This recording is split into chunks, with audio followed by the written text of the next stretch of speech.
আর এটা চোখের দিকে তাকায় আমার জানটা একদম ফুরুত করে অনেক উপরে উঠে গেছে। গাইস, ভূতের বাড়িতে কিন্তু একদমই মিস করা যাবে না, এর জন্য পুরো ভিডিওটা দেখতে হবে। আমরা ফ্যামিলি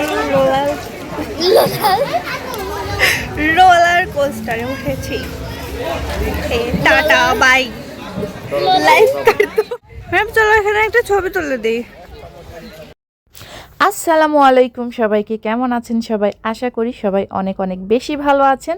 এই ভিডিওটা যখন আমি এডিট করতেছি আমার বুকের মধ্যে এক রাশ দুঃখ আমি পুষে রেখে তারপরে এই ভিডিওটাতে ভয়েস দিচ্ছি। ম্যাডাম এই তো বাচ্চাদের পিকনিকের উদ্দেশ্যে সবাই রওনা হয়ে পড়েছে সাফিনা পার্কের উদ্দেশ্যে। আর এই তো বাসের মধ্যে একটু আনন্দ করছিল সবাই।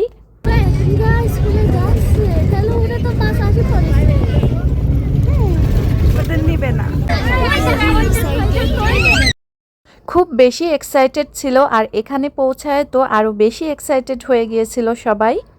এক এক করে বাস থেকে নেমে সবাই প্রবেশ করতেছে সাফিনা পার্কের উদ্দেশ্যে। আর বাচ্চাদের দেখতে অনেক বেশি সুন্দর লাগতেছিল। কেউ কেউ স্কুল ড্রেসে গিয়েছে, কেউ কেউ স্কুল ড্রেস বাদে গিয়েছে, বাট সবাইকেই দেখতে অনেক বেশি সুন্দর লাগতেছিল। পৌঁছাইতে অনেক লেট হয়ে গিয়েছিল, তো আমরা সকালের খাবারটা খাইতে পারিনি, বাট সকালের খাবার খেতে খেতে অনেক বেশি লেট হয়ে গিয়েছিল। তবে এমন একটা জায়গায় আসলে খাওয়া দাওয়া না হলেও কিন্তু সমস্যা হয় না, শুধু ঘুরে বেড়াইতেই মন ভরে যায়। যদিও শীতকাল, বাট এখানে অনেক বেশি গরম ছিল, তো গরমের মধ্যে একটু আইসক্রিম খাওয়া হচ্ছিল।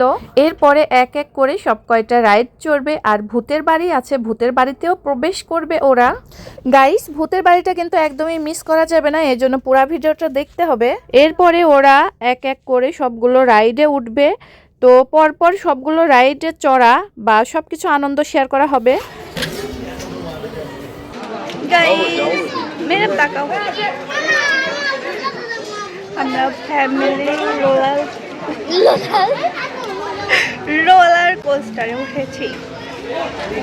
Tata bye. লাইফ কাটতো। লোলাল করতাম।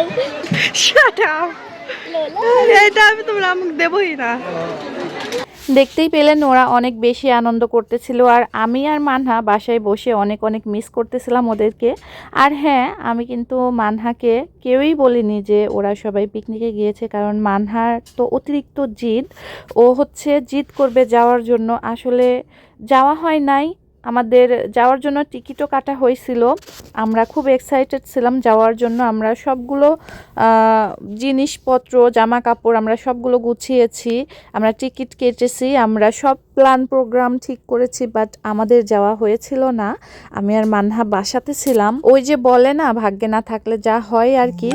আর এদিকে ছেলেটা একে একে সবগুলো বেলুন ফাটাচ্ছিল, এটা দেখে আমার খুবই ভালো লেগেছে। আর সবগুলো ভিডিও ধারণ করে নিয়ে এসেছে আমার বোন। আসলে মানহা যখন এই ভিডিওটা দেখবে তখন ও কী রিয়াক্ট করবে আমি জানি না। আমি এই ভিডিওটা এডিট করতেছি তাও ওর থেকে অনেক দূরে সরে। আবার ওকে বাড়িতে এসে পিকনিক সম্বন্ধে কোনো আলোচনা করা হয়নি, কারণ ও খুব কষ্ট পাবে এই জন্য। আসলে ডক্টর ওকে খুব রেস্টে থাকতে বলেছে, যেহেতু ঈশ্বরদী থেকে রাজশাহী অনেক দূরে, আর বাস জার্নি অনেক খারাপ একটা জার্নি আমার মনে হয়। প্রায় 3.5 থেকে 4 ঘন্টা জার্নি করে ওরা ওখানে পৌঁছেছিল। তো এতক্ষণ জার্নি করলে ও আরও বেশি অসুস্থ হয়ে যাবে। আর আমার এই সুস্থ ছেলেটাই যাওয়ার সময় নাকি কয়েকবার বমি করছে।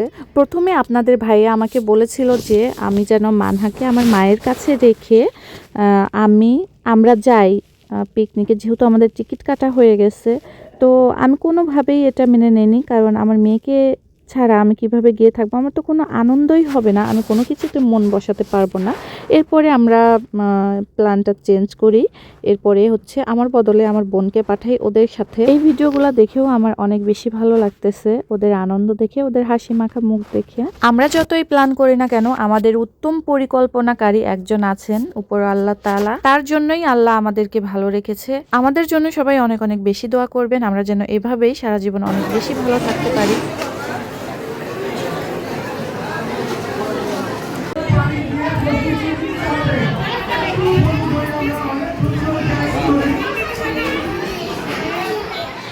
ছাতা শহর। এখানে দাঁড়াও, একটা ছবি তুলে দিই। ম্যাডাম এখানে দাঁড়াও। ভিডিও করে থাকি না ওরা থেকে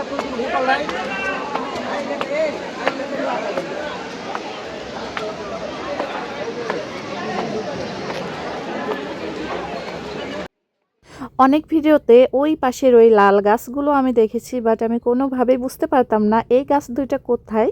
বাট এবারের যে ভিডিওটা আমাকে করে এনে দিয়েছে এটা হচ্ছে সাফিনা পার্কের ভিডিও ছিল। তো এই ভিডিওতে এই গাছগুলো দেখে আমি খুবই অবাক হয়েছি। ঘুরে দেখার মতো অনেক জিনিসই আছে এখানে, বোঝা গেল। তো ইনশাআল্লাহ আমার মেয়েটা সুস্থ হলে আমরা আবার যাব এখানে, তবে বাসে করে না, এবার যাওয়ার ইচ্ছা আছে ট্রেনে করে।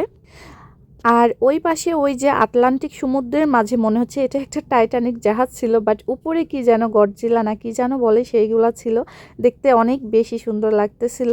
আর এরপরে এই যে আবার রাইডের কাছাকাছি ওরা চলে গিয়েছে। আমার মনে হয় এবার ওরা এই রাইডটাতেই উঠবে বা চড়বে। তো যাই হোক, আমরা সামনের দিকে আবার এগোচ্ছি, দেখি আবার কি আছে। ও এই তো সেই ভূতের বাড়িতে চলে এসেছে ওরা। তো এই ভূতের বাড়ির এই সামনের যে মুখটা, এটা দেখতে একদম ভয়ঙ্কর। জানি না ভূতের বাড়ির সামনে থেকে দেখতে এত বেশি ভয়ঙ্কর লাগতেছিল, না জানি ভিতরে আরো বেশি কত ভয়ঙ্কর জিনিস ছিল। ভিতরে ভিডিও করা নিষেধ, এর জন্য ভিডিও করা যায়নি। তবে আমার ছেলে এসে বলেছে ওরা দুইজনই নাকি ভূতের বাড়িতে গিয়েছিল, আর ওখানে গিয়ে ওরা অনেক বেশি ভয় পেয়ে গিয়েছিল। আর এই যে এই বেটা বউকে রেখে বিন্দাস ঘুরে বেড়াচ্ছে, জানি না ওর মনে আমার কথা ও ভাবছিল কিনা, হয়তো বা এত সুন্দর পিকনিকে গিয়ে আমার কথাও ভুলেই গিয়েছে। তবে আল্লাহ যা করেন ভালোর জন্যই করেন আমাদের। আমরা না গিয়ে অনেক বেশি ভালো করেছি, কারণ আসার সময় একটা দুর্ঘটনার শিকার হতে হয়েছিল তাদেরকে। ওদের বাসায় পৌঁছাতে 10টা বাজার কথা, বাট ওরা রাত 12টার পরে বাসায় এসে পৌঁছেছিল। রাস্তার মাঝে ভয়ঙ্কর এক অ্যাক্সিডেন্ট করেছিল অন্য একটা গাড়ি, আর সেই অ্যাক্সিডেন্টের কারণে ওরা 2 ঘন্টা জ্যামে পড়েছিল। আমি জানি না আমি আমার অসুস্থ মেয়েটাকে নিয়ে গিয়ে কি করতাম, কি অবস্থা হতো, কিছুই জানি না। তবে এখন শুধু একটা কথাই বারবার মনে হচ্ছে যে আমি না গিয়ে অনেক বেশি ভালো করেছি। যদিও কারো চাপে পড়ে যাইতাম, আমাকে অনেক বেশি যাওয়ার জন্য চাপ দিয়েছে আমার বান্ধবীরা, আমার ফ্রেন্ডসরা, আর আমার হাজব্যান্ডও অনেক বেশি চাপ দিয়েছে, বাট আমি যাই নাই। আমি বলেছি যে না, আমি আল্লাহ সুস্থ রাখলে আমি পরের বার যেতে পারবো। আল্লাহ না করুক আমার মেয়েটা যদি বেশি অসুস্থ হয়ে যেত, তখন অবশ্য তারাই আমাকে আবার বলতো যে তুমি কেন গেলা, তুমি তো জানো তোমার মেয়ে এত অসুস্থ, তারপরেও কেন গেলা তুমি। এরকম সুন্দর সুন্দর ফ্যামিলি ব্লগ বা ঘুরে বেড়ানোর ব্লগ যদি দেখতে চান আমার চ্যানেলে, তাহলে চ্যানেলটা অবশ্যই সাবস্ক্রাইব করে রাখবেন। আর পরের ভিডিওটা আপনারা কি উপলক্ষে দেখতে চান বা কি ধরনের ভিডিও দেখতে চান সেটা কমেন্ট করে অবশ্যই জানাবেন। তো সবাই অনেক বেশি ভালো থাকবেন। আল্লাহ হাফিজ।